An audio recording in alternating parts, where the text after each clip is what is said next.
നമസ്കാരം. നമ്മുടെ അമ്പലവയൽ സ്കൂളിനെ കേന്ദ്രീകരിച്ചുകൊണ്ട് ലീൽ ക്രിക്കറ്റ് അക്കാദമി എന്ന് പറഞ്ഞൊരു അക്കാദമി സ്റ്റാർട്ട് ചെയ്തിട്ടുണ്ട്.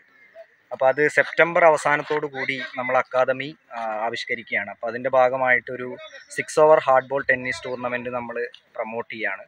അപ്പോൾ അത് ഇന്നും അതേപോലെ സെപ്റ്റംബർ 16 തീയതികളിലാണ് അമ്പലവയൽ ഗവൺമെൻറ് സ്കൂളിൽ വെച്ചിട്ട് നടത്തപ്പെടുന്നത്. അപ്പോൾ ഈ ഒരു അക്കാദമിയുടെ ലക്ഷ്യമെന്ന് പറയുന്നത് നമ്മളുടെ വയനാട്ടിലുള്ള സ്കൂൾ അതേപോലെ കോളേജ് തലത്തിലുള്ള സ്റ്റുഡൻസിന് കോച്ചിങ് ലഭ്യമാക്കുക എന്നുള്ള ഒരു വലിയ ലക്ഷ്യമാണ്. അപ്പോൾ അതിൻ്റെ ഭാഗമായി ഓരോ സ്കൂളുകളിൽ നിന്നും സെലക്റ്റഡ് ആയിട്ടുള്ള കുട്ടികൾക്ക് നമ്മൾ ഒരു കോച്ചിങ് പ്രാക്ടീസ് അതുപോലെ റെഗുലറായിട്ട് നൽകാൻ ഉദ്ദേശിക്കുന്നു. അപ്പോൾ അതിൻ്റെ ഒരു പ്രൊമോഷൻ്റെ ഭാഗമായിട്ടാണ് ഇന്ന് ഈ ടൂർണമെൻറ്റ് ഇവിടെ സംഘടിപ്പിക്കുന്നത്. വയനാട്ടിൽ നിന്നും പുറത്തു നിന്നുമായി ഏകദേശം 20 ടീമുകൾ നമ്മളുടെ മത്സരങ്ങളിൽ മാറ്റുരയ്ക്കുന്നത് ഇന്ന് നമുക്കിവിടെ ഈ ഒരു കളി ഇന്നിവിടെ സ്റ്റാർട്ട് ചെയ്യുകയാണ്. ഒരു 9:30 കൂടിയിട്ട് നമ്മൾ കളി ആരംഭിക്കും. അപ്പോൾ ഈ ഒരു അക്കാദമിക്ക് എല്ലാവിധ സഹായ സഹകരണങ്ങളും എല്ലാവരുടെ ഭാഗത്തു നിന്നും ഉണ്ടാവണമെന്ന് അഭ്യർത്ഥിക്കുന്നു. Thank you.